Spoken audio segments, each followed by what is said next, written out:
it's another side that like wants to take more, wants to go that one more round, because like going that one more round when you don't think you can, that's what makes all the difference in your life. You know what I mean?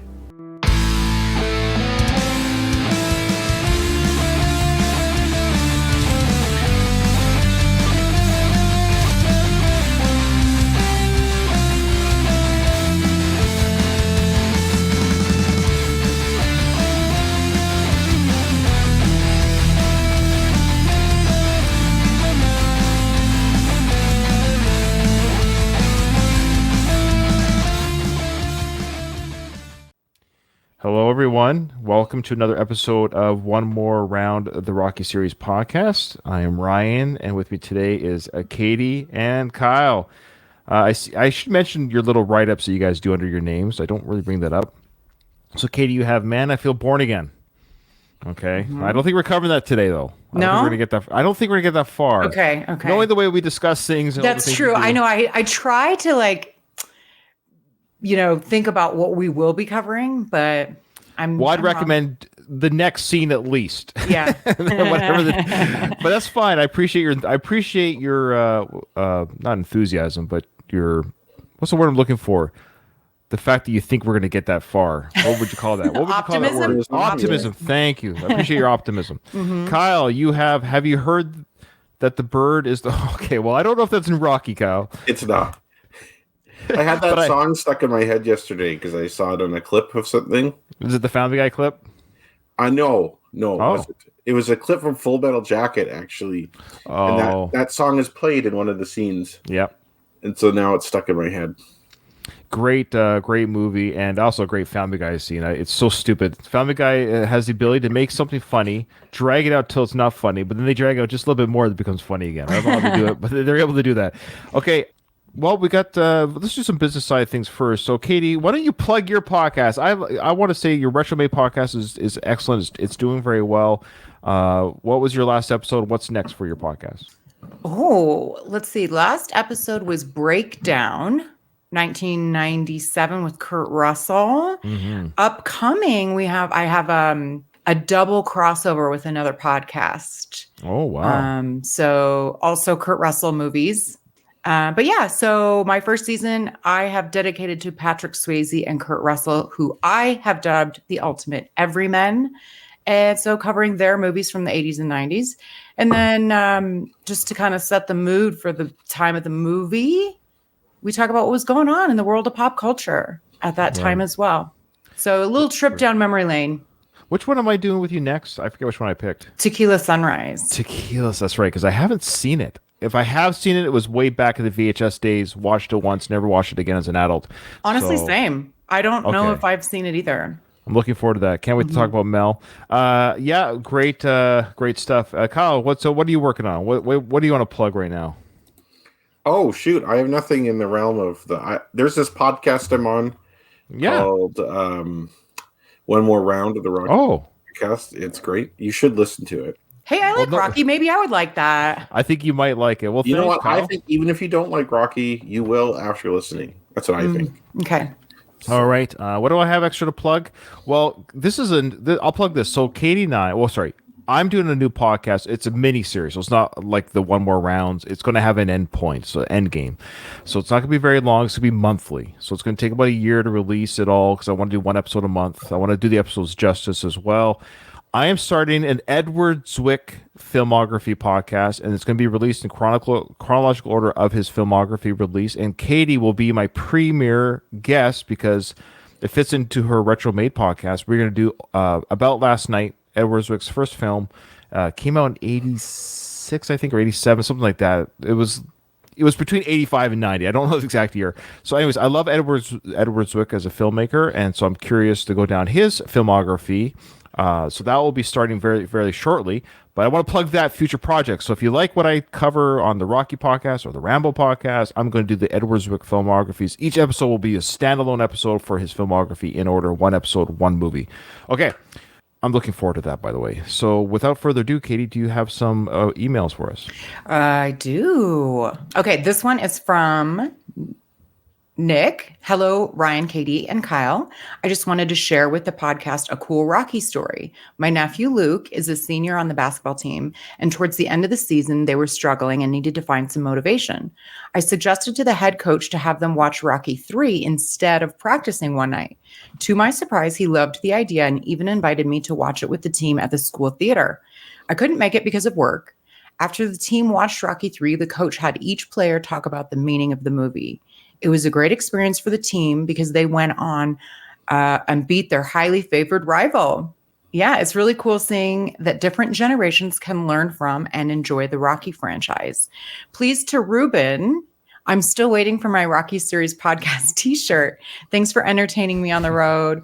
All the best, Chester Copperpot. Nick.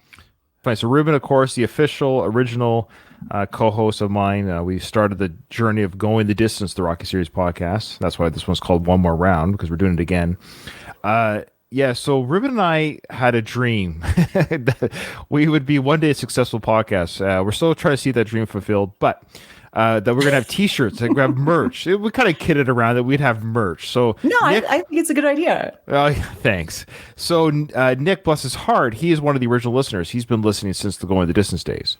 And he's been a long-time follower on my Twitter and on the show. So he's been listening all these years. And thank you, Nick, for that. Chester Copperpot is his name. I think is his nickname. But yeah, so Nick's been listening for years. And he's still waiting for the t-shirt. Is that what he's saying? He's still waiting for it? Yes, I think so. Oh, did Katie freeze or did I freeze? I think she's frozen. Okay. Or she's doing a really good job of staying still. Yeah, okay, Katie, if you're under under duress, don't blink. Can you hear me? Okay, now she's back. Oh, I don't know. Maybe that was like a little weird thing on everybody was spinning. Okay, fair enough. No, that's fine. you froze, but it's funny. So we said if you're under duress, don't blink. That means okay. We'd like to welcome those who are watching us live right now. Tim is here. Welcome, Tim. Yeah. So Nick, t-shirts are coming. I guess they're gonna have to be called One More Round now, not going the distance anymore. Okay. Now, Katie, your next email. Are you okay reading this? Because this is directed at you. Yeah. Are you okay reading this? Hey, you got to take the hits. Okay, so Kyle, I want Kyle to hear the email. Kyle and I will decide if we need to do what is requested from this listener. Okay. Jesus Christ, the things that are high. Here we go. Well, no, the subject line is cancel Katie. Yeah. Dear One More Round Complaint Department.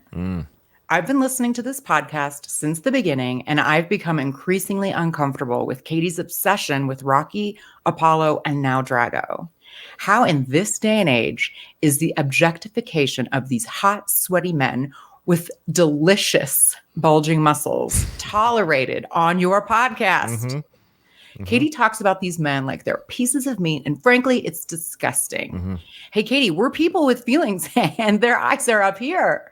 She's perpetuating impossible standards for us regular men who feel like they have to look like Greek gods and fill out their Speedos much better than us. Good day. Sincerely, Doug Karen Greenberg. Thank you, Doug. We appreciate his complaints. By the way, Doug, thank you for writing in. We will take these complaints under advisement. Kyle?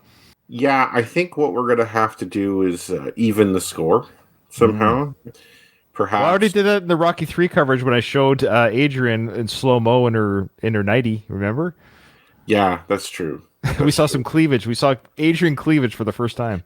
Let's just say we're going to have to put some extra focus on Madame Dupont. Yeah, she's really French. There's French. Not much to oogle at for you guys. No, there's not. Yeah, we'll talk about Ludmilla actually coming up here. Oh, good call. Good call. She's gorgeous. Bridget Nielsen in her prime, and she's still an attractive older woman. She's 60 something now. So Doug's not happy, and I agree. This might have to stop Katie or offending a lot of our male listeners. The objectification of men will not be tolerated on this show. So let's just see how we do with future episodes. We'll keep you in check there if you don't mind. All right. Well, Tim does bring up a good suggestion, and this kind of goes towards anyone that complains on any show. He says, I have a suggestion for Doug. Maybe not watch, eh? That's true. Doug, you don't have to listen if this offends you either. So, yeah, it's a tough call. 'Cause Doug's, you know what's funny, though? Doug is a Greek god. He's got an incredible body, so yeah, like he is a workout guy, and he actually looks very he's the most handsome man on our network. So thank you, Doug. Okay. All right. Well, without further ado, let's get to our Rocky trivia. You guys ready? Oh, all right. Okay. Time to catch up to Katie. Here we go. What does Rocky Jr. say Rocky's head looks like? Is it one of Madame Dupont's breasts? Yes. They're roughly the same size. Yes. I do love how that Rocky Jr. in just one short film will be drawing a naked woman for art. Mm-hmm. Well, he was 3 like a couple weeks ago. Yeah, it doesn't make sense. We know it doesn't make sense. How many weeks away is Rocky and Adrian's real anniversary? How many weeks? Yeah, Adrian says, "Come on, Rocky, it's not our anniversary. It's blank weeks away."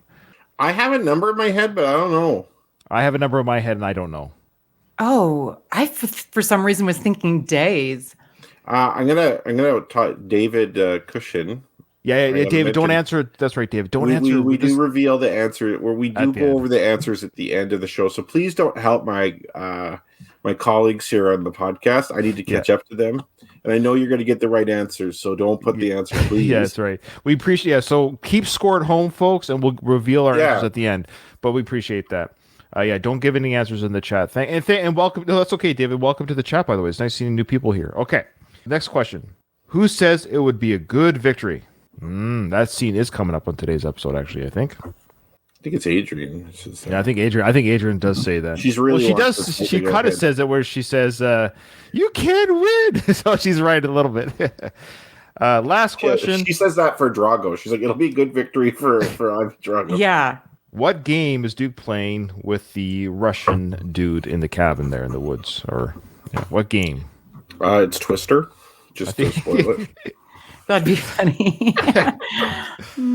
All right, there you go. There's the 5 questions. No, that was only 4. Did we miss one? That was 4. We had Rocky's face, number of weeks of the anniversary, good victory. Oh, I did miss one. My apologies. I missed one. What is... Now, this one's going to be tricky because we've mentioned this before. Is this number 4 or 5 now? Okay, this is number 5. I apologize. I missed number 8. It's like on my list of 10 here. Okay. What is Drago's nickname? That's the question. Well, now, I know there's 2. There's the one that the announcers give, and there's one that they give when he lands in America. Am I wrong about that? Yes, there's 2. Are we going to go with either one's acceptable? Yes, we have to, because 2 are given.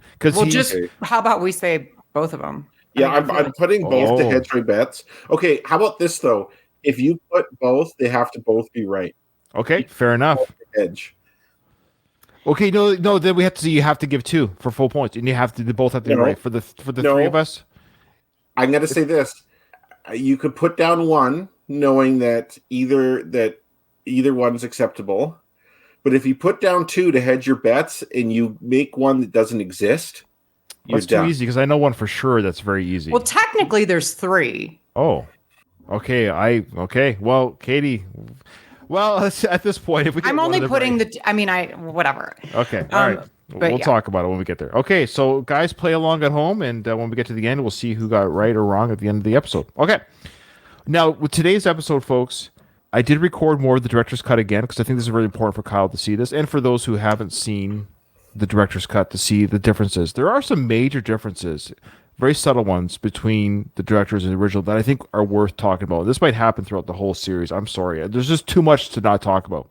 We're going to play first the original film. Okay, so in the original film, after Paulie says, "Oh, it keeps your fertility," and the Rocky says, "Yo, Paulie," that's when we cut to them in the man cave watching the fight, Apollo and Rocky watching the Rocky 2 fight. What I also find interesting about the scene, we've talked about this many times, but I'm going to bring it up again just in case no one's heard our episodes before. I do love how when people watch previous events, i.e. The boxing match, it's the same film footage that we see as an audience. I love how we're supposed to be seeing what they saw at home when they watched this on pay-per-view, but they wouldn't see these angles and these cuts as a viewer at home. But this is a movie. They're actually watching the theatrical cut of Rocky 2 and not what you'd see at home. Okay. Rocky's holding that right hand. He's Oh, no, this was a great fight. It's great. I'm getting punchy just watching it. Look at this. Mamma mia, what you using for a chin there, Steve? I should have slipped that one. Yeah, you definitely should have slipped that one. Listen, Steve, it's crazy how people, man, they just care about you in that ring, and they care about you when you're blinking, but once you step out that ring, Steve, it's like ancient history. Oh, come on, ancient history, you know. I don't see anybody asking for autographs, do you? Huh? Now, Kyle, you've mentioned this before. This is not real. There's no way people stop. Do you think people stop asking autographs for Mike Tyson, Muhammad Ali? Absolutely not. Someone like Apollo Creed, someone who was champion for years and who was extremely popular, he would be getting autographs the rest of his life.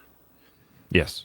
Yeah, there's no way. Why would you not be thrilled? But in the Rocky universe, the only person that seems to matter is the world heavyweight champion. If you're not that, you are nobody. People are asking for Clubber Lang. You're a has-been. You're a tomato. People are asking for Clubber's autograph. I guarantee it. He was champion even for a spell. I guarantee people who ran into Clubber Lang probably asked for his autograph. Yeah, I was going to say someone like Clubber would probably get fewer autograph requests. But you're right. Like, if someone's a boxing enthusiast, they're going to want an autograph from someone who. If you're the champion of the world, you're the champion of the world. You want why would it's just Clubber Lang? No, it'd be hey Clubber, cool man. Sorry, sorry that you lost, but you were champion. Like you'd want his autograph. Okay, so like for example, there's been some flash in the pan champions. Like for example, Buster Douglas, who knocked out Mike Tyson, and the fight was a 42-1 shot, which was similar to Rocky's odds fighting Apollo. There would be some people who know boxing would ask him for his autograph, but I bet you Buster Douglas wouldn't get recognized in the street too much anymore because it was so long ago. It was 35 years ago.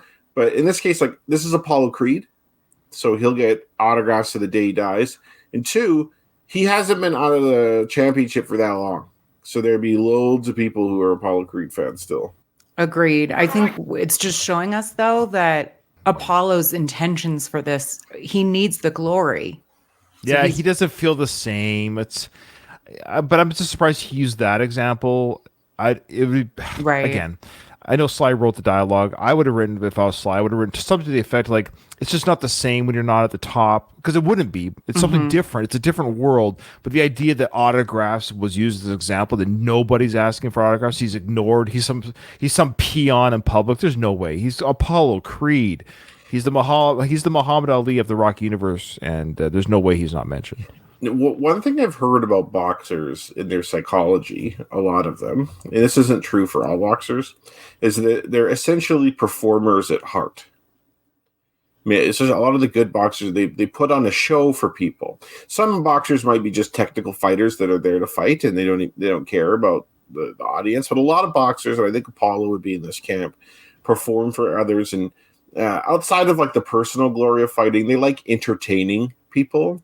And so I think in his comment about the autograph might be more reflective of like, he's not there entertaining people anymore. He's not the star. He likes being the star of the show. Like to me, when he came in on that boat in the first fight, it showed that this guy likes to ham it up big time. He likes to be in the public eye. He likes to be relevant. And like, so I could see why he's saying that. But yeah, I think there's a lot of different factors. Tim brings up a wonderful point. He says in Rocky Balboa, Rocky gets stopped at his son's work. People are asking for his autograph then. And that was years after he was champion. People are still asking for autographs from Rocky. Granted, he's in Philly, sure, but still. I mean, people are asking for autographs. Yeah. Yeah, for sure. He's like Philly's hero. And yeah, if I saw like, okay, look, if I saw Carl Weathers on the street, right? Obviously, he's passed away, but like if say this was a year ago or 2 years ago, what is that? Oh. I'd ask him for an autograph or something, or talk to him. But the thing is, Carl Weathers hasn't been in that much stuff for the last 20 years. Like he's been around. Of course you would, because he was somebody. He was still somebody at once in your life. Like like there'd be a lot of people whose childhood we see watching Apollo Creed fights. Yeah. Apollo, can I ask you something? Well, this fight you're having against the Russian, do you think maybe it ain't against him? If it's not him, Stallion, then who's it against? But do you think maybe it's like you against you? What do you think? I think you really are getting brain damage. That's what I think, Stallion. Yeah, maybe, but I'm speaking the truth here, pal. Okay. That whole sequence there, folks, cut out in the director's cut. Oh, really? Yep. Well, you know, I it still does. It's always made me anxious, this scene, because Rocky, and it's also a little weird. Like, I don't know, like the tone doesn't seem, Rocky's trying to be serious and Apollo's not having it, like, at all. He knows what he means. Mm-hmm. So yeah, he's dismissive. He's like dismissing him. Yeah. But he's like, they were having this light, airy tone minutes ago, and Rocky's getting all serious, and Apollo is basically disregarding it, and he's trying to get back to that tone. But like, you can't put the toothpaste back in the tube now. Like, what's said has been said. Right. You gotta deal with it. And then because we know what happens, I'm like, oh, Apollo, you're not taking this seriously. So it cuts. So that part's all cut out. And then when Apollo stands up, says, "I don't want to hear any of this," that part is in it, the director's cut. Okay. Okay. Well, but that's weird, though. I guess I'd have to see. Yeah, no, it's fine. Actually, no. Let me just One with a killer instinct that you can't just. Now, what's interesting here too, folks, is they take out the fighting of the movie screen is taken out. That background noise of the fight is taken out, and they put in Bill Conti's music instead. So they add a level of drama to this scene that wasn't in the original cut. Sly adds in Bill Conti's sad score of dramatic effect. So I think it's a different take as well, because in the original, he doesn't say they care about you when you're bleeding. No, you're right. There's different takes, and you'll see that with the press conference too. There's actually different angles, different shots as well, like different cameras being used that Sly. You'll see, especially for the press conference. You'll see. Italian. And I should have slipped that one. Yeah, you definitely should have slipped that one. Isn't it something, Stallion? It's crazy how people, man, they just care about you when you're in that ring, and they care about you when you're bleeding. But once you step out that ring, Stallion, it's like ancient history. Can I ask you something? Well, you know, this fight you're having against Should the music cue change? You think maybe it ain't against him? But do you think maybe it's like you against you? What do you think? I don't think I want to hear this, Stallion. So there you go. That actually does make more sense. It takes out the silliness that Apollo was like, well, if it isn't me, if it isn't him, then who is it? Like, that part did kind of always rub me a little wrong. Okay, so you're happy with Sly's choice? Yeah, there. I am. Okay, Kyle? Yeah, I like it. I think it moved a bit fast to him standing up like that. Like, I would expect maybe a little more. They don't have the dog to go with, right? Like, they can't go back and change that. So he has to piece together the dialogue that's already there. So he's prevented from putting in more dialogue. But I like the choice of the music there. Like, I'm partial to that music anyways. And I liked you could still hear the announcer in the background from the fight. Yeah, it was good. That's a good take. Like, I don't mind either of them, to be honest with you. Okay. I don't think I want to hear this, Stallion. Back to the original. Come on, hey, Paolo, look. You were a great fighter, no doubt about that. But look, we got to face the facts, too. You don't want to believe it, but maybe the show is over. And that's easy for you to say. You're still on top. What happens when you're not on top? Then what? So again, he's talking about he's not on top anymore. He's not the champ anymore. And this also indicates that Rocky, as we said before, he is still the champion of the world. At this time, he is the belt holder. He is the champion of the world, which isn't really... it's discussed, it's assumed, but it's just funny how it's just... in the Rocky 3 montage at the beginning, we see this whole montage of his title offenses. We have no indication of how many fights Rocky has had, if any, since the Clubber line. Are we led to believe... Here's the thing. Because we talked about... None, probably. That's what I was going to get at, because we're led to believe that the events of Rocky 3 led literally from Rocky getting punched in the eye from Apollo in the ring with the black eye to his driveway, right? So, yes, you would argue only a few months have passed with that timeline, despite the kids aging, all the things we talked about. So I guess we're just led to believe that at this point in time, Rocky has only fought Clubber to regain the title and nobody else to defend the title. Yeah, you have to think that. Like, there's no evidence he's fought anyone else other than the passage of time. But it seems like in the Rocky universe, you could take a fight whenever you feel like it. Like, there's no mandatory challengers or nothing like that. Well, they talk about that actually in Rocky Balboa, funny enough. That's brought up. The idea that he has to fight. I think that's brought up. Yeah, and I think really long ago, like, the movie Cinderella Man, James Braddock, when he won the championship, he didn't fight for a few years after that. and was still champion. So I think maybe in the 30s or something like that, it was different. But this is the 80s. Like he would have had to fight but since they don't tell you, you can't assume that he did. But he doesn't have the eye of the tiger, right? Sorry, say again? I would assume Rocky would have retired. Because that was the plan, was to retire after the first Clubber fight, assuming he won. He won the second one. But remember Adrian's discussion at the discussion at the table. It seems like Rocky hasn't retired yet, because even Adrian's saying, "What else have you left to prove?" Both of you, she's still saying it to Rocky, like, "Can you retire at some point?" Well, he has not retired because he loses his title later as a result of this. Yes, of course. Yeah, he should have. What I'm saying is, like, I'm surprised to see that he hasn't retired. Like, that's what you would expect. Right. He just hasn't gotten around to it yet. He's just kind of enjoying the little bit of limelight, or maybe not limelight, but just he's having fun. He's like, I'm the champ. I'll give it a little minute. He just hasn't gotten to it yet. Also, I'm going to objectify Rocky again, but I love this look, this sweater with the chain, and with the shot that they show him, like just his shoulders, it's great. Sorry, Doug. I'm going to comment on the clothes too. Apollo's collar, like, is not. It's a weird collar. Yeah. You know what? I'm starting to see those. Oh yeah. There's one guy at work that wears those shirts all the time, but I've seen a couple other people at work wear those now. Okay. So maybe because like it's becoming more common not to wear a tie now. Like when I first started working, you had like it was just like people still wore ties, but it was becoming more common not to wear a tie.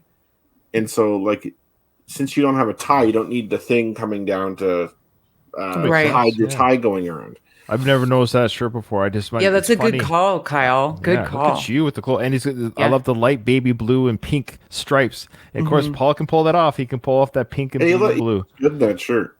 Yeah. Well, you have to have a nice body. That's why I can't wear. I should just wear a blanket. Okay. Kyle, do you dress up for work? I'll have a dress shirt on. Okay. For work. Unless it's casual Friday, then I don't. But I don't wear a tie for work.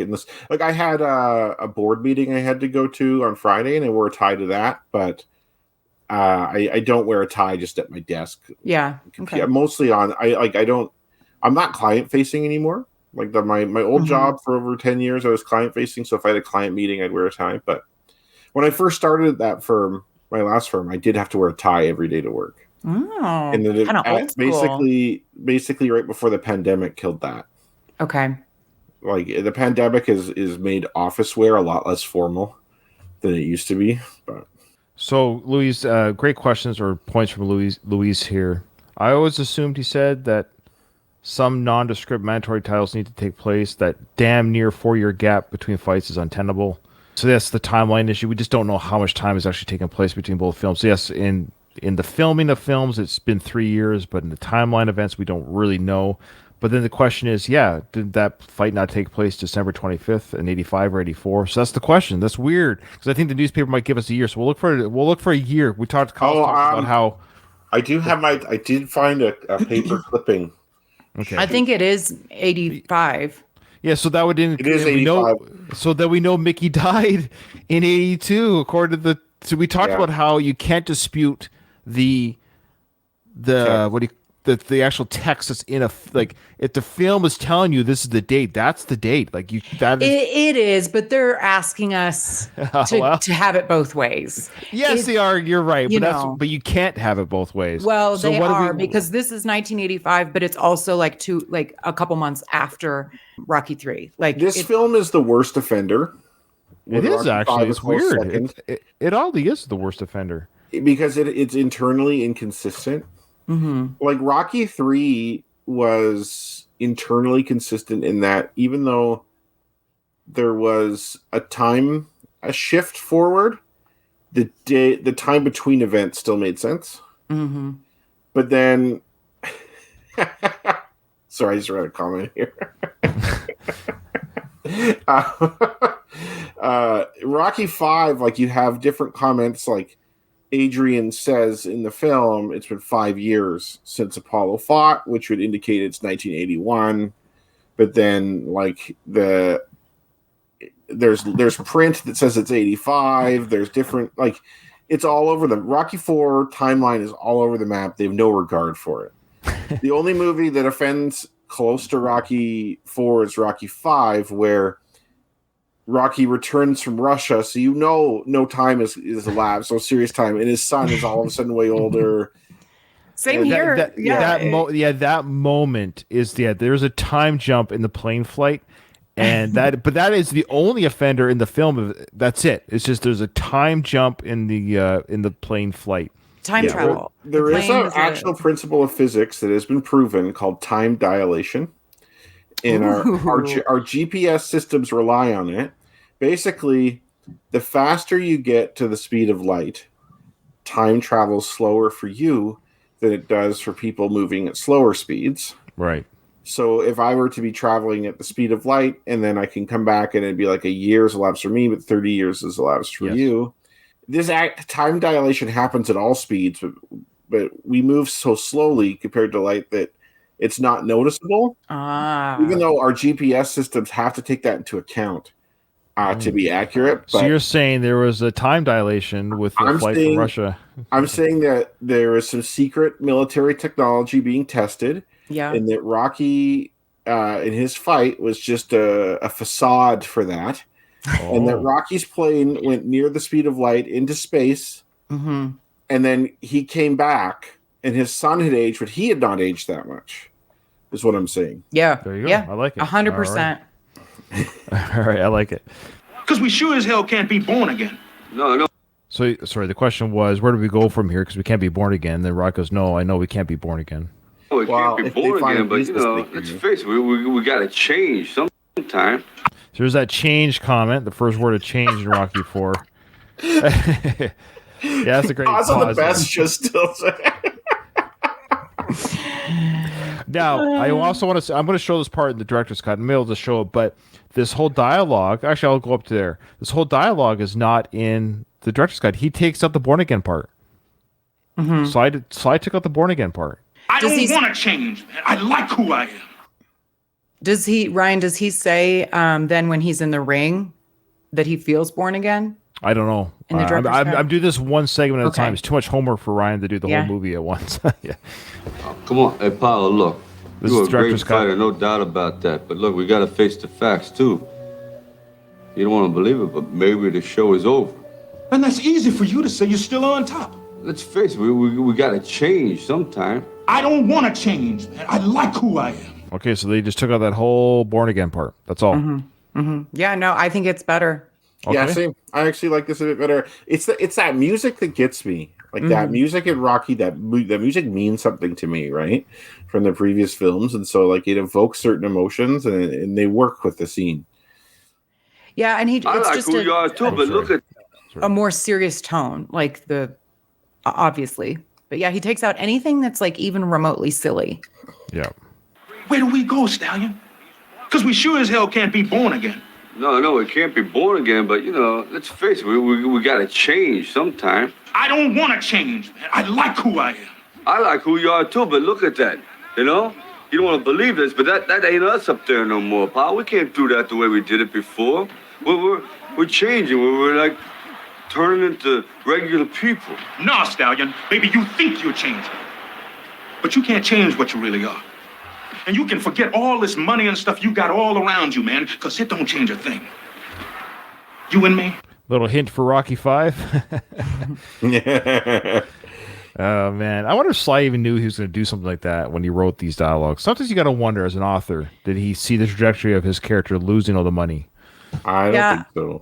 I don't like Apollo's line of reasoning. I've always had issue with this line of reasoning. I like who I am. We can't change.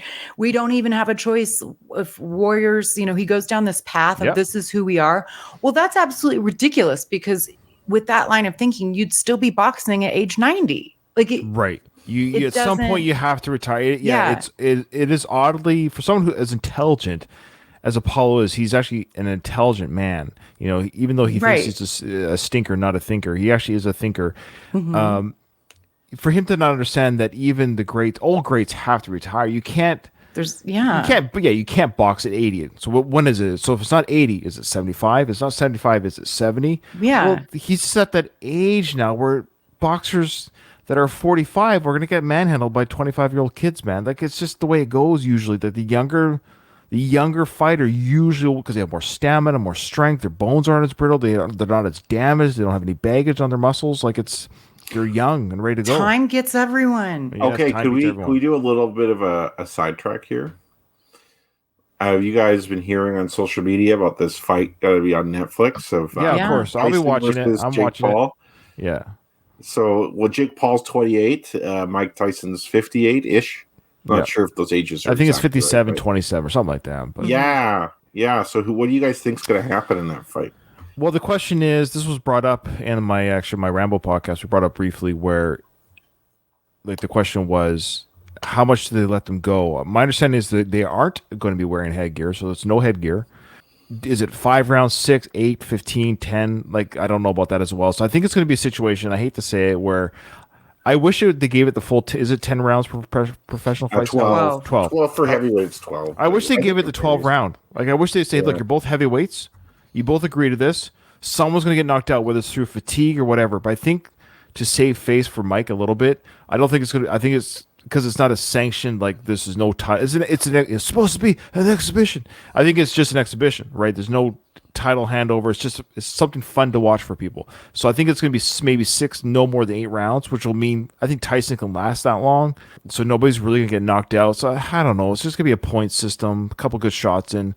I would love to see somebody get knocked out, though, but it won't go long enough for that to happen. I think fight set. I don't think I think there's understandings in place before that fight happens. Yeah. Well, think about Rocky Balboa when Mason Line Dixon says, "Look, I don't want to embarrass you, but if you come after me, I'm going to have to come back at you." So it's exactly that. I think it's exactly what this is. Where this is kind of reverse. You have the younger guy saying, look, I don't want to embarrass you. You are 57. You're still Mike Tyson. You're the champion of the world. I don't want to embarrass you. But if you come after me, Mike, I might come after you as a younger fighter. Because he is a strong kid, that kid. I don't know anything about him. He's a pseudo boxer. Like, he has had professional fights. A lot of his professional bouts have been against non-boxers, like MMA guys or something, or older guys. He had a fight against Tommy Fury, who's Tyson Fury's younger brother. And he lost that fight, but it was a split decision, right? Like, he held his own. Like Jake Paul, it wasn't embarrassing. Yeah, he's a legitimate boxer. Like, you can call him a professional boxer. You can't take that from him. But he's not a top tier fighter. Like, Jake Paul is not going to be champion of the world. He's not that level of boxer. Never will be. So, Mike Tyson, of course, was a legendary boxer, but he's old. Like, you can't expect. Well, that's what I mean. This is literally the script of Rocky Balboa. This is what we're watching live here, folks. We're actually seeing the script. Meaning, like, of course, Rocky in his prime would destroy Mason Line Dixon in his prime, but you can't have that fight. So we can't see Jake Logan versus Tyson in his prime. Of course, Tyson would destroy him. Iron Mike, 20-year-old Iron Mike, would destroy him. But this is what you get. You have to get he's almost the same age that Rocky was in Rocky Balboa. It's crazy. It's actually kind of crazy. And they've showed some training scenes for Tyson, and of course you only see 10 seconds or something, right? But explosive moments. He can hit. Does he look in shape? Oh yeah, he's in shape. He is in shape, and he can hit. Like, the last. You don't want to get. You don't want to get hit by him. You don't want to get hit. Like, if he hit Jake Paul flush on the chin, he put him down. But I don't think it's going to come to that, personally. Like, I think they're just going to be fucking around for 10 rounds. What is Tony Burton? P.S. It was just his birthday yesterday. Yeah, I saw that. What does he say? He doesn't have anything, but all you have left is your strength, like brute force. What does he say? Blunt force trauma. Yeah. Cast iron, hard something. Yeah, it's literally Rocky Balboa. Yeah.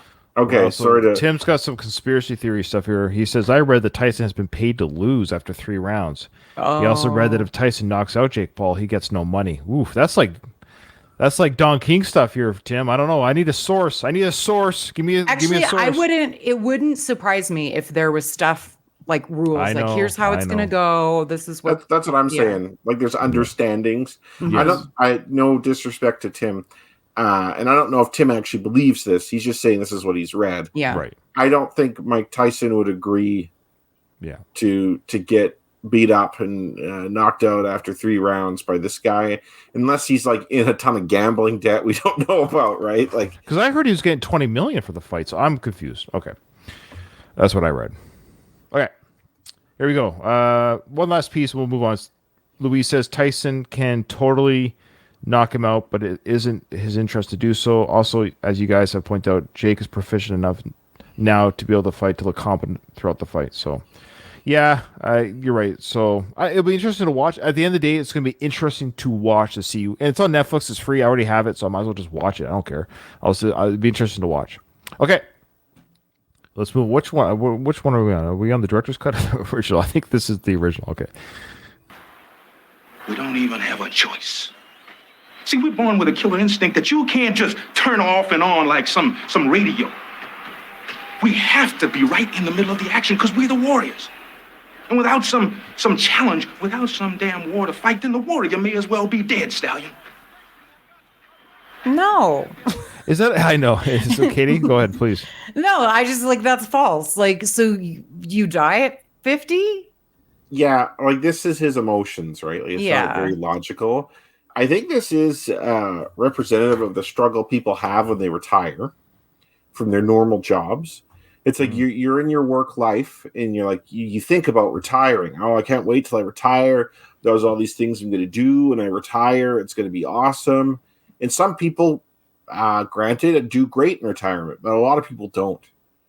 A lot of people, they wake up and they don't know how to handle not having that routine. They don't know how to handle not having a sense of purpose and direction. Like, that's one of the, like, if you read about like what you need to do to be happy, one of the elements to that is to have a sense of purpose in your life. And he doesn't have that anymore. He like, his purpose was to be champion, was to be a fighter. He trained Rocky and got Rocky to beat Clubber. That probably gave him a sense of purpose for a while, but that's over now. Yeah. And that opportunity is not going to come along again. So what's he going to do? Like, he does not know how to transition into being a normal person. And he has the false belief that he has a killer instinct that makes him have to be a boxer for the rest of his life. And it's going to obviously get him into trouble. Good insight, Kyle. Yeah, he hasn't, like, he does need to do something else. Go be a trainer, or just volunteer with youth or whatever. Yeah. Like, but instead what's not working for him is like piddling around the pool with his dogs. Like he's bored. Yeah. And I think that's true. Like, I think when you retire, like, your whole life, you have to do something. Like, when you retire, you could do it maybe a bit more in your own terms, but like, you know, to anyone listening who might be retiring, I've seen it in my own family. I've seen it with people I know that are close to me. Have a purpose. Do not waste the rest of your life watching TV or just screwing around. Mm-hmm. I can't wait for that challenge. Challenge accepted. Challenge accepted. You could take, like, I think watch TV for 6 months and then do something. I'm 4.5 years away from my retirement. I'm 4.5 years away. Are you going to be like retired, right? Are you going There's talk. Funny that we bring that. I'll bring this up really quickly. Funny, Becky and I, we always talk about the future. That's what couples do, as you know, Kyle. Kate, I'm not sure if you're aware of that, but couples talk about their future. Just joking. It's not like I don't understand. Do you understand that people live together? Just so you understand, Katie, people that live together might have a future together. No, I'm just joking. I'm just bugging you. You're doing wonderful. Trust me. You're an amazing. I quite woman. Like it. Yeah, I know you do, and I trust me. There's days I envy you. Anyways, the point is, we were just actually talking about today on our walk before the show. Like, just, you know, if I retire right at 52, when you know, what do we do? Like, Becky can work more hours at her new job. She can actually, so that would supplement the loss that I would have with the pensions, 50%, but then I would still work. But then, you know, if I work in town, there's less gas money, the car's paid off. There's all these other things. So it's funny. But so challenge acceptance is what I'm getting at. What will I do? Oh, of course, I'm probably still going to, I even told Becky, like, I would deliver pizzas just for fun, just to do something. Like, I actually enjoy delivering pizzas or working at a restaurant. Like, just to kind of be involved and see people and do things like, or do security or something. So I don't mind working. It's not about, so I'm going to work, but I kind of like the idea that I might retire from my job, that, you know, the whole military thing, and you know, get up at this time, get to work, put on the uniform, blah, blah, blah, you know. So I'm looking forward to a different change, maybe. Yeah. I work with a guy who's retired from the military. He's in his mid 50s. He was a major. Yeah. And he was He was in charge of like communications and media relations. Okay. And that's what he does at the place I'm at right now. Good for him. I think he's pretty chill. He's always kind of happy because like he's, you know what I mean? Like he accomplished his military career and he gets a pension, but then he gets like income on top of it. So it's a good spot for him. You know? Yeah, that's my goal is to get a pension. So it's half my pay and I just work somewhere else that supplements the other half and whatever. You'll just have to expand your podcast empire. You'll have more time. That's what Tim said. I could do another podcast. Yeah. Only fans. That's right. And don't say no one wants to see that because there's a lot of people up there and they all have 53-year-old Ryan dad bod. I don't know. Yes, yeah, man. There'll be people who want to see that. Can you imagine? Can you imagine people would actually pay to see me nude? Oh, you maybe have to do stuff, but yeah. Oh, jeez. Oh. All right, moving on. Okay, so now the other part that was taken out, we'll just move on because we want to get to the press conference. See, I told you there's no way we're getting to that. Point. Yeah. The part where I don't want to be regular people talk, that was all taken out of the director's cut. That was all chopped out. The whole regular people talk. Okay. So I'm asking you, as a friend, stand by my side this one last time. Okay, stand on my side this one last time. Did you know there was a difference in the director's cut? Yeah. That line? All right. So I'm asking you, as a friend, stand in my corner. Just this one last time. Did you guys catch the language difference there, Dalek? Yeah, even this is in the corner versus by my side. Right. The original makes more sense. And the way he said "as a friend" was a different tone. Mm-hmm. So they did both takes. So that wasn't like AI or anything. That was Carl's. So I'm just finding why. I wonder why one was chosen over the other, and the slide went back on the other. Any guesses why the change from corner? So for our listeners, the original again was "Stand by my side" this one last time, and then the director's cut is "Stand in the corner with me" one last time. But that's weird because he's never been in a Paul's Exactly. corner. That's why the original makes more sense, in my opinion. I think he was. I think corner's metaphorical. Well, then why bother with the metaphor? Yeah, exactly. Just say "by my side."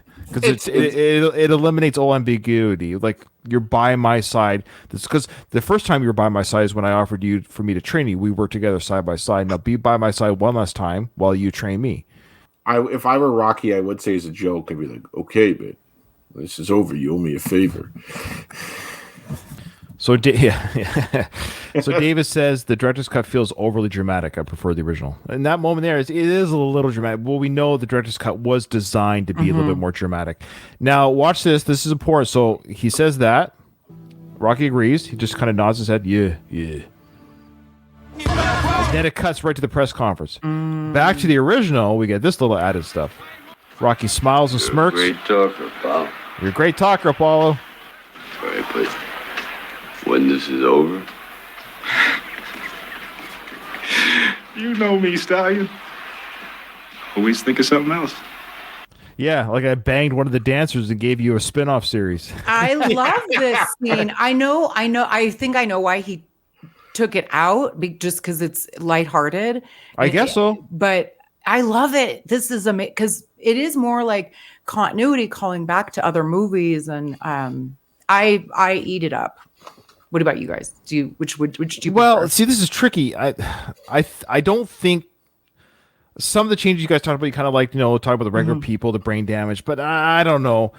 I think it makes Rocky a little bit less Rocky. I think it makes him kind of like the Rocky 2 Rocky by keeping it in. I think the original cut is better in this sense, in that, and I like that Paul's so laughing. He's the jovial guy because he's old business, but he's also friends with Rocky, and he's happy now because he's like, Rocky's come around. So he's like, okay, like, you know me, Stan. I always think of something else. Like maybe we'll go into business together doing something else. That's what he's saying. Like I'm always thinking of something. He's a businessman, right? And anyways. Or just like the favor fight. It's something along those lines. Yeah, agree. I think we're all liking this one better, the original. I think it's hard to not like the original better for a couple reasons. One is it's what you're used to. Sure. But two, the dialogue and the way they're speaking and the tone and stuff, I think is more designed for the way the scene was originally meant. And then it's like you change things and you change the music. And I think if, like, for instance, if you told them in 1985, okay, we're going to have a more serious tone, we're going to use this music, Sly and Carl would have spoke a little differently. right? But you're kind of shoehorning things after the fact, and it's not going to quite feel right. Like something's going to feel off about it. Okay. Yep. All right. So now we're going to go into the press conference. That's what I'm afraid of. That's what I'm afraid of. You got a deal there. You got a deal there. I feel sorry for that guy, huh? So I feel sorry for that guy, says Rocky. I kind of forgot that was in there. Yeah, it's funny the things you miss when the captions aren't on. It's almost like a what do you call it, Mandela effect. But that's the original cut, folks. Where Rocky says, "I almost feel sorry for that guy." I find this magazine cover bizarre. So we see the Ring magazine. Las Vegas is the place for Apollo Creed's gamble. East versus West, watch and wonder or something. Red Star versus Old Glory is the title. Yeah, because I think Katie, correct me if I'm wrong, Old Glory is like a nickname for the U.S. flag, is it not? Oh yeah, good point. I don't know. I think you're right. I think it is. But two also, Canadians know this. But... I'm like, I don't know. But it's Apollo is the former champion, aka Old Glory. But you're saying it's a double meaning. Entendre, yeah, the Red Star and the flag. That's right. Red Star versus flag versus flag. Yeah. Good call. But the thing is, yeah. Oh, Donald just confirmed. Hey, welcome, Donald. Better Americans than me. I miss Donald. We haven't seen him in the chat in a while. Okay. What I find weird about this fight cover is the two wives are in it for some reason. Yes, they are. Yeah. Like, why? What's Marianne Creed doing at the bottom there? Like Ludmilla, I can kind of see that because she's an athlete too, and represents the Soviet Union. But like, maybe Marianne was a track star in high school. I don't know. Yeah. I suppose if they're going to include Ludmilla, they're like, well, I guess we'll show Apollo's wife too. I don't know. Yeah, it is kind of funny. Apollo, what made you decide to put on an exhibition fight with Drago? Oh, let's call it a sense of responsibility. Superman versus Super Height. I had to teach this young fellow to box, American style. Isn't Drago a little inexperienced to be in the same ring? Yeah. Well, some folks got to learn the hard way. Okay. So some folks got to learn the hard way, and there's a hand pat that he gives Drago. Let's go to the director's cut. That hand pat doesn't happen. There's a little bit less touchy in the director's cut. I'd like to point out too, like the overt displays of nationalism. So you have this massive American flag in the back. We got to remind everyone that this is America. We're not in the Soviet Union. We got to make sure everyone knows what side we're on. And Apollo's in front of the flag. In the middle of this flag is kind of a goofy almost pose. It's not really a fighting shape. He's kind of like has one hand down, one hand up. I also really like the freeze frame we have here. This is it's great. Actually, I'm gonna make this one of the pictures. Katie, you're one of the thirstiest people I know. Levels with it. No, here's the thing, though, you guys. It's this has like ruined me for real men. To be this is what I want. I don't want anyone real. I'm doing the best I can over here. What do you want from me? I'm only human. You know what I mean? Like my expectations are this. Yeah, I guess so. See, my expectations are Adrian. Yeah. So I did okay. My expectations are someone who consents. Like that's kind of where I'm at right now. Like somebody that can what? Consent. Basically, I say I would go. Yes, consent is important. That's true. I agree with consent. I think it's pretty. Here's the director's cut. Oh, right here. What made you decide to put on let's call it a sense of responsibility. Responsibility? How? I had to teach this young fellow to box, American style. Isn't Drago a little inexperienced to be in the same ring? Well, some folks got to learn the hard way.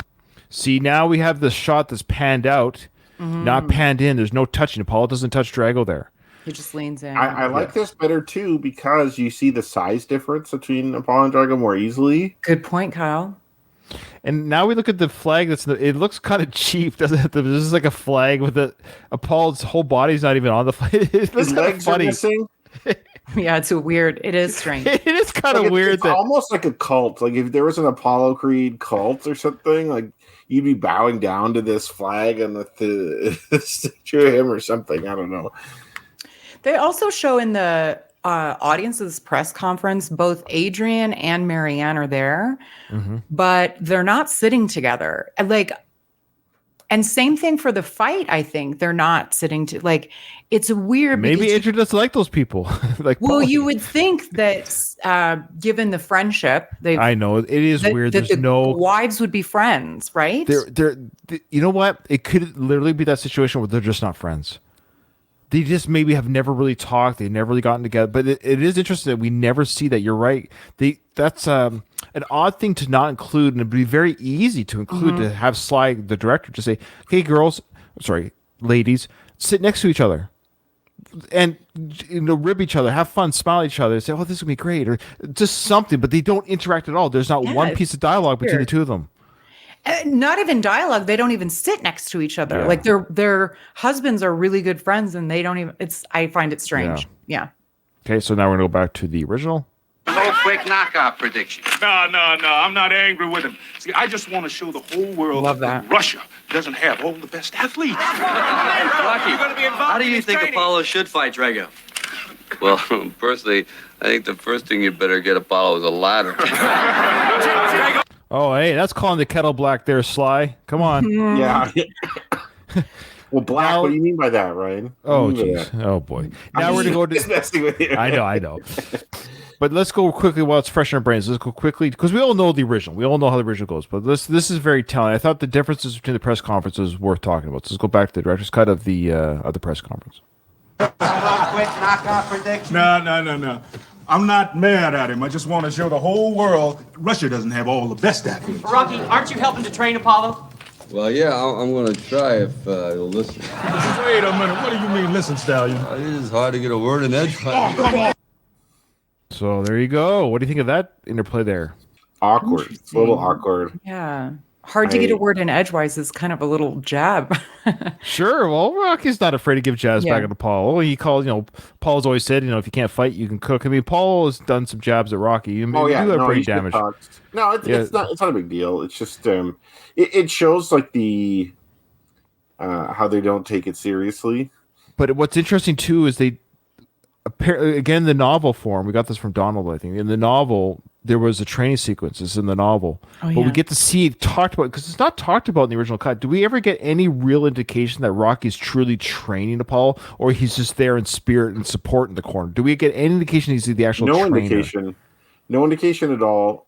I never assumed that Rocky did train Apollo. Mm-hmm. Yeah, but he does. Like, Apollo, what is Rocky going to teach Apollo?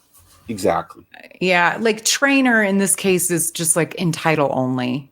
Yeah, like motivation maybe to push himself harder or something like that. But I don't think he's showing Apollo how to box. I don't think Apollo, Rocky says in jest if he'll listen, but I think there's some truth to that.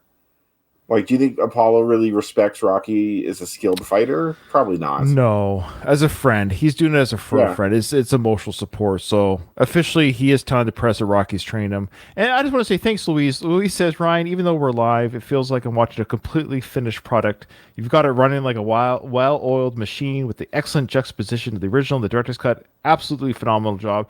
Well, now I'm going to be overthinking that I'm going to screw up the rest of the show. Thanks, Louise.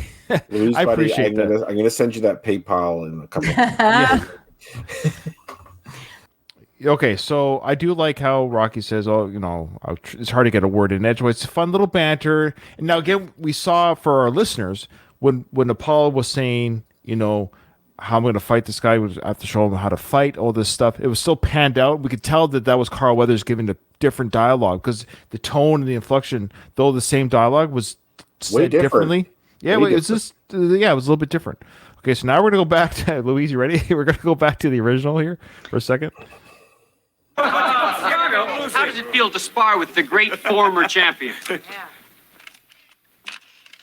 The man's tongue didn't come through customs. Okay, that's important. Now, that's the original. We all know the original. Great joke. Mm-hmm. That's actually a great dig by Apollo. I think it's a fantastic line written by Sly. Now, let's go check out the director's cut, this is very... Now, Kyle, you'll love this part. My man. Okay, there was that little interplay there. We saw that both after Rocky and Apollo had a little bit of fun together, back to the director's cut. They're having a little bit of fun together. Adrian and Marianne look at each other, knowingly laughing, like, oh, look at our husbands having fun with each other. So there was that look, at least, where they looked at each other saying, our husbands are having fun with each other. But like you're saying, Kyle, they're like 10 feet apart. But I don't know why they're not sitting next to each other. Yeah. How do you think Apollo should fight Drago? How? Well, personally, I think you're going to need a very big ladder. Drago, how does it feel to spar with the great former champion? There's silence on his part. The man's tongue didn't come through customs.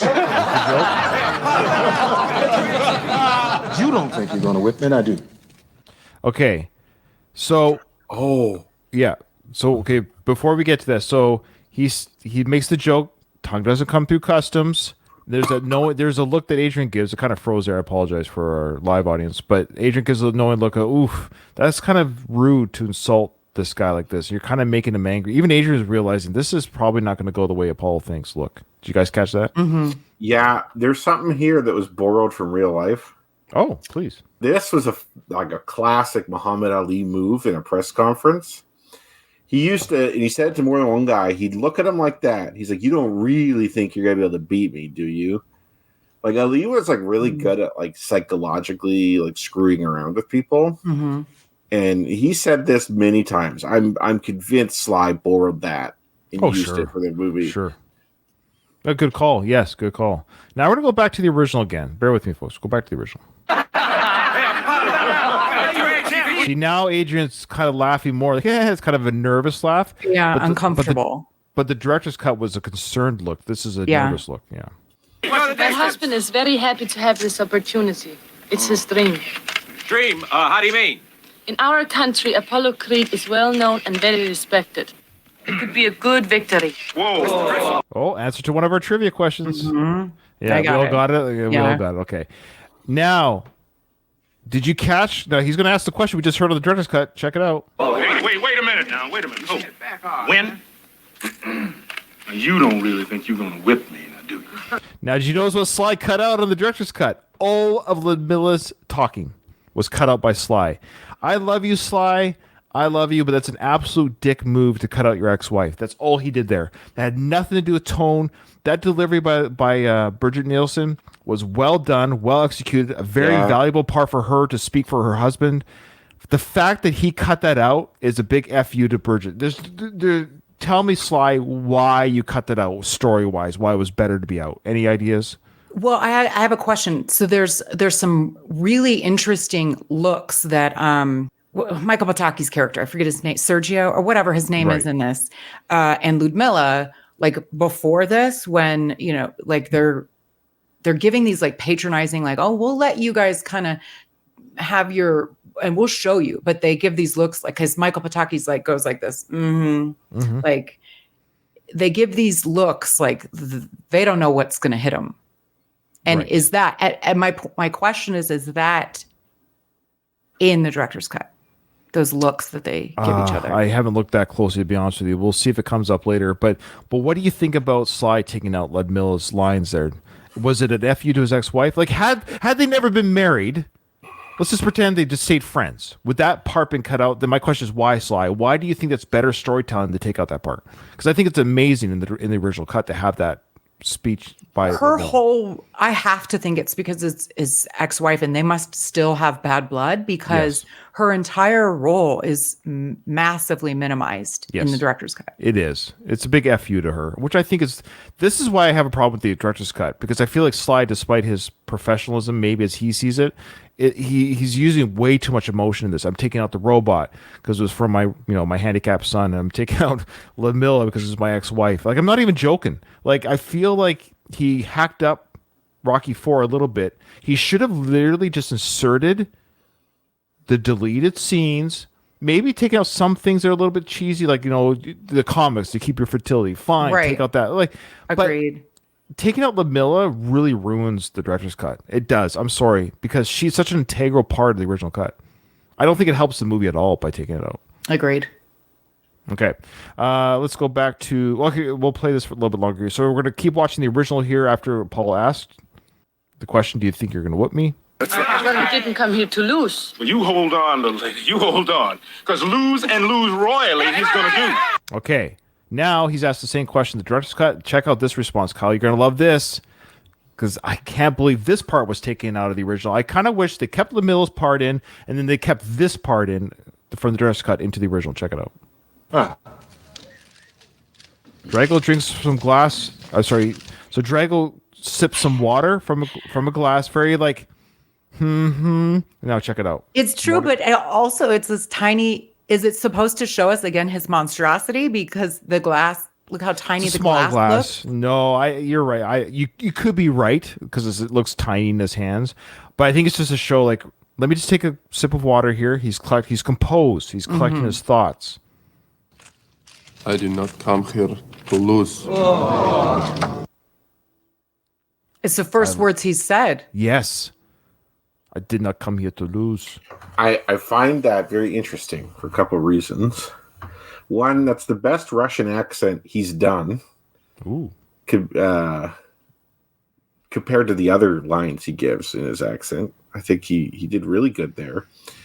Also, his voice doesn't match him there. His voice is very soft.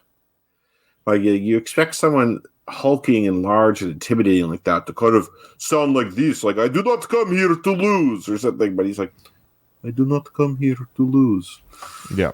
Like, Yeah, that's a good point because it's not that meek voice in any other lines he delivers. No, it's very different. Yeah. It's very different because he's like, you will lose, like the computer sounding, and then he's like, I must break you. Sounds very different, but he sounds almost very meek here. Like he's saying, I'm not coming here to lose. I think he's also just doing it very calmly. I think it's supposed to be calm. I think it's just saying, you're right. I didn't come here to lose, buddy. But he doesn't even say it in that way. Just, I didn't come here to lose. A very almost matter of fact, calm. But that's why Rocky and Tony look at each other like, oh, geez, this guy's business. Like they're already kind of afraid of him just because of the monstrosity that he is. And they look at each other like they're not messing around. This is not just an exhibition match. They're looking at each other right now like, oof. So we'll play it just a little bit longer here. Apollo's making the same mistake that he made in the first film. Right. Like, remember when he's talking business with Jurgens and Tony's like, you better come see this boy you're fighting on TV. It's like, he goes, yeah. It's people don't change in a lot of ways. No, they don't change. There wasn't really that many years between both fights, if you think about it. I did not come here to lose. So no quick knockout prediction. Excuse me. You are not very realistic, are you, Mr. Creed? Where did you come from? What are you talking about? You can box, yes, but you are far too old to think that you can win over Drago. Oh, is that a fact? And it could be a painful one. So thankfully they kept that in. We'll stop it after this, but I'm glad they kept that in. This is the director's cut, just for our listeners. We're still listening to the director's cut here. Doesn't the original heavy bag with eyeballs in the ring with me, and you're going to see the meaning of pain. Why do you insult us? There's the one line that for some reason Sly let that line keep in from LaMille because I think he almost had to. So now let's cut over back to the original. Then you'll see Kate that it was kept in there. Yeah. How can you be so sure? Well, I've been with the best, and I beat the best. I've retired more men than Social Security. So of course that was taken out with the director's cut. That whole joke there and. Because LaMilla asked the question, so Sly had to take it out because it didn't make sense. Like, what's Apollo talking about? Excuse me. And then he comes in with this. Not very realistic, are you, Mr. Creed? Where did you come from? What are you talking about? You can box, yes, but you are far too old to think that you can win over Drago. Oh, is that a fact? Yes, and it could be a painful one. You put that heavy bag with eyeballs in the ring with me, and you're going to see the meaning of pain. Why do you insult us? Kate? Well, I thought I was right. Yeah. So he takes out the exclamation of yes in the director's cut, which I don't know why. That's a great, I don't like that at all. I like the way he says yes there. Agreed. There's a bad move to take that out. Yeah, great point. Good. But there's a lot of looks like breaking it down like this, just tons of looks between people. And now I can't remember what's the original and what's the director's because we're cutting back and forth, but it's great nonverbal. I think this shows a cultural difference too between like Russians and Americans and the whole sports scene there because it's like, how do I say this? Okay, at one point, boxing press conferences were pretty civil. And then Muhammad Ali actually is probably credited for shit talking in the press conference. And it's been like that ever since. I don't think they understand that that's like what you're kind of expected to do at press conferences is make jokes, make fun of people, and talk about how the other guy's crap and hype it up. They don't get that. Like they just and they're like, "Why do you insult us?" Like they're offended at this, right? But yeah, it's just great comments in our live chat. I just want to say again, if you're listening to this and you want to join our live chats and add to the podcast discussion that you're hearing in your ears right now, folks, just join our Discord that's in the show notes, and you'll get the announcement when we go live. You can join us.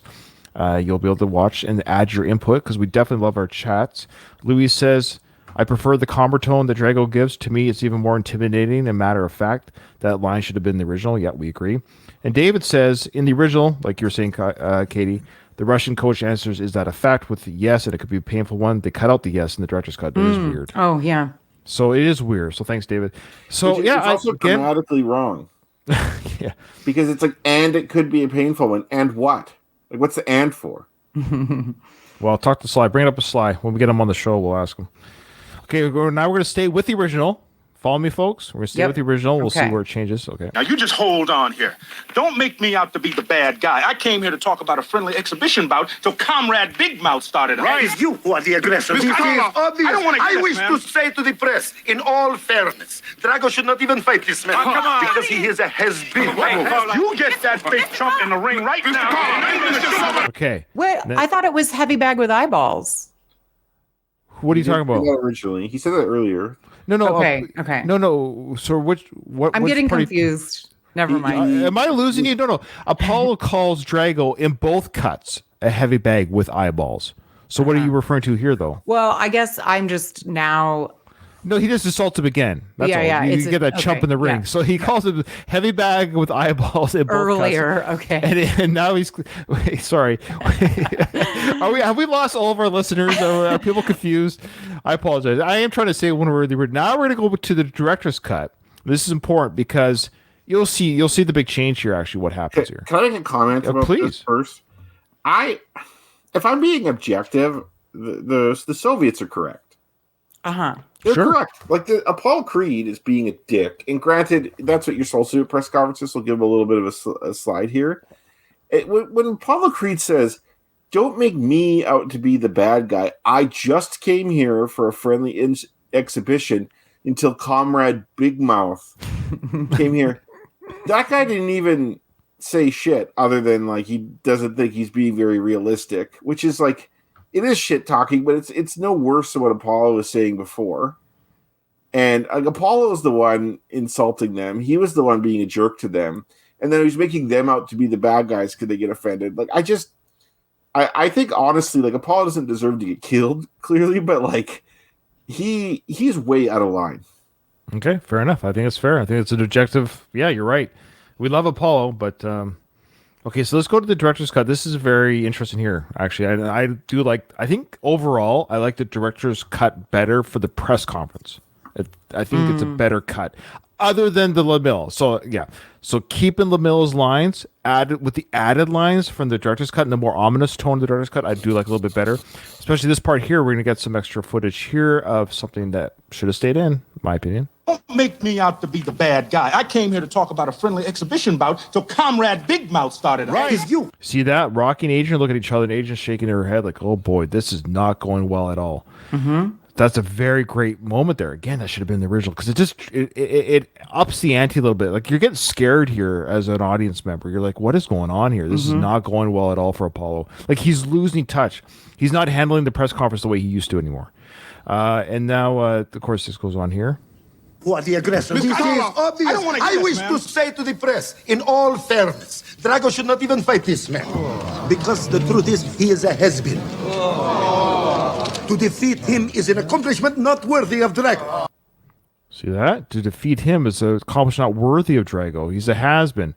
And that's why now they're going to bring up Rocky again, which I love here. They came here to fight the champion, not the has-been.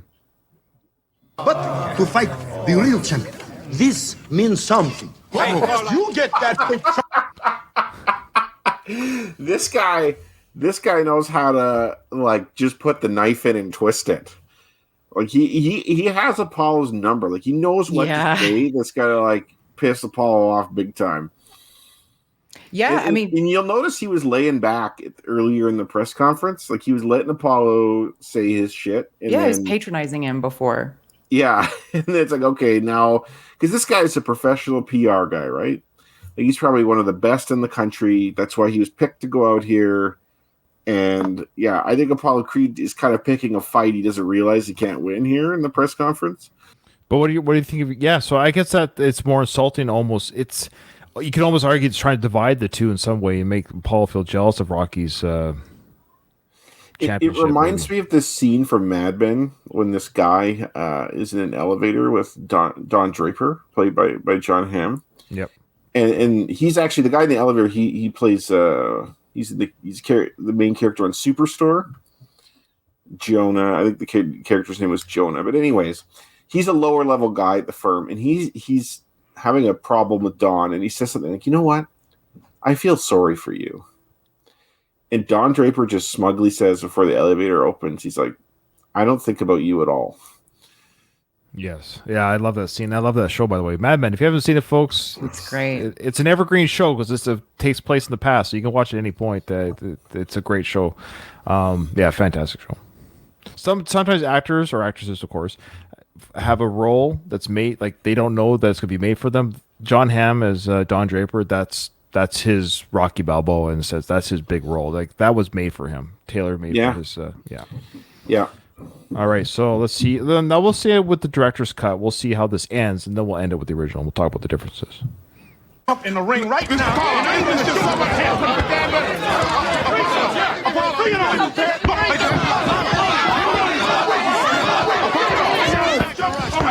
All right. I said what I feel. I'll finish this in the ring. You understand? We're gonna finish this in the ring. Look, you just shut up. We're gonna finish this in the ring. You understand me? I'm talking to you. And you two and all these puppets you got with you. Wherever you like. How did I do? A little for my taste. Wait, but good. Oh, yeah, very good. Okay. A little bit different from the original. Do we have to show the original right now before you? Okay, let's go back to the original.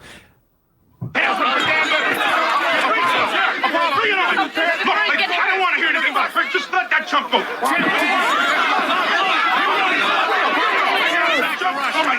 right. Said what I feel. I'll finish this in the ring. You understand? We're gonna finish this in the ring. Look, you just shut up. And all these puppets that you brought with you hypocrites. You hypocrites. Look this way. How did I do? A little loud for my taste, but good. Oh yeah, very good. Okay. I love the shove. I hate this scene right at the end where Drago rips down the. You don't like that? No, it's so. I liked it as a kid, but I find it cheesy now. Okay. Well, it's right with the ominous music, like that music kicking on the nose, right? Like that music kicking in. I love it. Yeah. When please. you wear so you're a military man, yes? Yes, I'm in the. Did you once before did you get some ladies wearing the uniform? Well, I've always been married in the military. Okay. Yeah, so I've been married twice in the military. I love it. I love marriage so much that I've done it twice. I always say, no, because I joined when I was 27, and I was married then. Divorced 5 years into my service, and then I've been with Becky for the last 14 years. But I guess there was a time. I guess there was about a year and a half. I was a single man in uniform. Oh, sorry. Where I was going was like the Drago in his like dress uniform. Okay. I mean, it is kind of known like that does it for the ladies. Well, I don't know. It's hard to say. I know women do like men in uniform. I have had compliments if you're wearing your dress uniform. People are like, yeah, you look sharp. It is cool. You do, you can look a little sharper in your uniform for sure. It's like a guy looks nicer in a suit. I think then the uniform, a dress uniform, as they say, the ceremonial uniforms for guys make them look even better. We got some good commentary here before we go to our trivia answers. Davis says he prefers the original version of the scene. Talking about Drago speaking, he basically doesn't like that Drago spoke at all. He likes that it keeps him more anonymous and like machine-like or non-human. I can see that. Okay. But Louise says overall the director's cut press conference is far superior, except for Lamilla. So he agrees with me. I think with all of us that had they kept the director's cut version that we see now, with LaMille's lines kept in, I think, it's more ominous. It's more scary. I think it feels more with the looks, those subtle looks. Adrian looking really like, oh crap, this is not going well type looks. What do you guys think overall about the conference change, directors versus original? What do you guys think before we close here? Keep, throw away? What should I we would like a here? combination. I do like, there's some famous quotes, and it is probably a little nostalgia, but some of Apollo's more lighthearted jokes and stuff. I think that can be in there, and it can still be ominous with the looks and stuff. Like, so it goes I back think it to the should be original a combination. Yeah, I agree. This is why I wish Sly, I wish he just added more. I wish he didn't necessarily. He took too much out. He added things in because the director's cut is still longer than the original cut, which shows you how much he kind of added into the film that was taken out of the film. I wish we had the extended cut. I think that's what we're saying. I think I wish we got the extended cut, because you'll see when we get to the exhibition fight, and Kyle will appreciate this. Apollo puts up a better fight. I think what we'll do for that one, to make it, because it will take too long, we might just, I think that might be worth just reviewing the whole fight, the Drago versus Apollo fight. I think we should just review the director's cut version of it, but I'd recommend that we watch the original before you do, before we talk. That way we don't go back, it'll take way too long, because the extended fight and that fight again, it's just worth talking about, because I'd like to hear Kyle's thoughts on that fight in particular, because it's a better fight, I think. Anyways, so we try something new here. I can't do this for every scene, the back and forth necessarily, because there are that many changes between the directors and the original. But I thought the press conference in particular was quite different.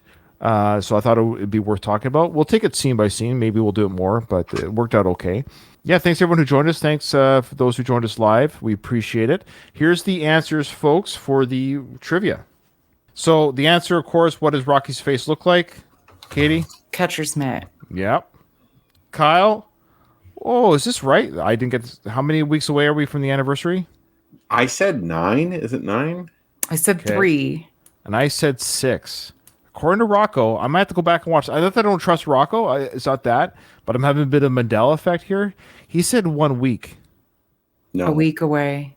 Did she say, the anniversary is a week away? We need to go and look at this. No, I think our anniversary is a week away. Yeah. Okay. Well, I would have said, I think there was a little bit of a purposefully trick question, because it says how many weeks. Sure. Well, that's fine. Therefore, I was like, must be multiple. Do you want to do a quick check? I'll do it after. I'll do it after the show. I'm pretty sure. For now, we're wrong. We're all wrong. Yeah, we're wrong, but we're all wrong. Okay. Okay. So Nick, give me one nickname, Kyle. I thought this is no. Oh, because you forgot the question. Okay. Death from Above was one. Yeah, that was the one the announcers gave, so I put that one down too. So afterwards, of course, after Paul's death. Dude, that's the third bonus one. Oh, that's the third one? Yeah, that's the third one. Well, yeah, the Siberian Bull was what the announcer said. It's the Siberian Bull Express. And the Siberian Express, and then later it's Death from Above. Yeah. Okay, I only wrote down Siberian Express and the Death from Above. I forgot about the Siberian Bull. I have a feeling that Rocco, well, we'll see. I think it's both of the Siberian ones. Oh, Louise is coming in. It's 1 week, 100%. Okay, it's 1 week. Oh, I got 9. All right. Oh, well. Lastly, oops. What was that? What was that question? Number 9? What was the... We did overanalyze it, Louise. Of course we did. A Good Victory was the next one. Oh, yeah. Who said it? We all know it was LaMilla. Sorry, I'm just looking at the answers. That's right. And then, of course, what was the game being played? Chess. Yeah. Okay. What was the answer for the nicknames? He only wrote Siberian Express on his. That was the one answer. Interesting. Yeah. Okay. So we all got 4, yeah? Yeah, we all got 4 out of 5. Okay. All right. Well, thank you everyone who watched us live and who are, of course, watching us on YouTube or watching us on our your podcast app of choice. Please leave us a review. You guys are terrible. Please leave us a review or a rating on our podcast. We really appreciate it. We need it. I think that's it. Yeah. Oh, yeah. Join my Patreon. Give me a couple bucks to help with my editing. I'm actually my StreamYard renewal. It's actually happening in 2 days, guys. It's not cheap. You can Google what the yearly cost is. It ain't cheap. So if you join Patreon, it does help pay for those costs. But if you don't, that's fine. The show will go on. Don't worry, you leeches. I'll keep. Don't say that. Oh, okay. You better pay, or else the podcast is over. That's right. If you don't pay, the podcast is over. We're canceled. We got canceled. That's right. Well, Katie's canceled. We got to find a new co-host. But this episode was over. I didn't hear no bell.